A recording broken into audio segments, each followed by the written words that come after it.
অনেকেই বলেন আমরা নাকি শুধু ঝগড়া করি। আমরা ঝগড়া করি শুধু ভিডিও বানানোর টাইমে, এমনি সময় কিন্তু ঝগড়া করি না। আর ঝগড়া না করলেও কিন্তু ভালোবাসা যাবে না। হ্যাঁ, ঠিক বলেছো। সাংসারিক জীবনে ঝগড়া, গ্যাঞ্জাম, মান অভিমান সবই থাকতে হবে। তা না হলে বুঝতে পারবেন না কে কাকে কতটুকু ভালোবাসে। হ্যাঁ, তো ময়নার কাকিকে দেখতেই পারছেন, সে কিন্তু আমাকে অনেক ভালোবাসে।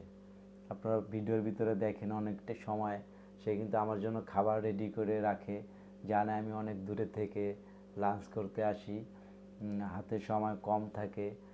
সে কিন্তু খাবার রেডি করে রাখে, আমি এসেই তাড়াহুড়া করে খেয়ে তারপরে কিন্তু আমরা ভিডিও বানাই। হ্যাঁ, ভিডিও বানাই, তারপরে আবার ফ্যাক্টরিতে যেতে হয়।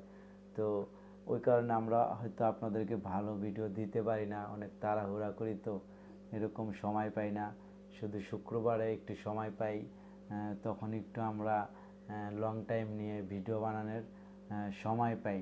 হ্যাঁ, তো সেই কারণেই আমরা অনেক মানে একবারের জায়গায় দুইবার চান্স নিতে পারি না।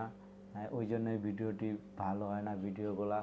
তারপরে আপনারা যথেষ্ট পরিমাণ আমাদেরকে ভালোবাসা দিচ্ছেন, আমাদের ভিডিও আপনারা দেখেন, আমাদের অনেক ভালো লাগে।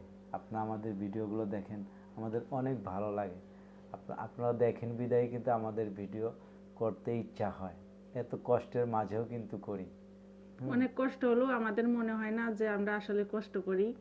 এটা আমাদের মনে হয় না। আপনারা যখন আমাদের এতটাই ভালোবাসা দিয়েছেন যে আমাদের মনেই হয় না যে আমরা কষ্ট করি। হুম, আর আপনাদের কমেন্টগুলো অনেক ভালো লাগে। হ্যাঁ, কেউ খারাপ কমেন্ট করেন না, সুন্দর সুন্দর কমেন্ট করেন। সেটা দেখেও কিন্তু আমাদের আরও ইচ্ছা হয় আমরা এর থেকে যদি আরও ভালো ভিডিও বানাই আপনাদের মাঝে দিতে পারতাম, হয়তো আমাদেরও ভালো লাগতো।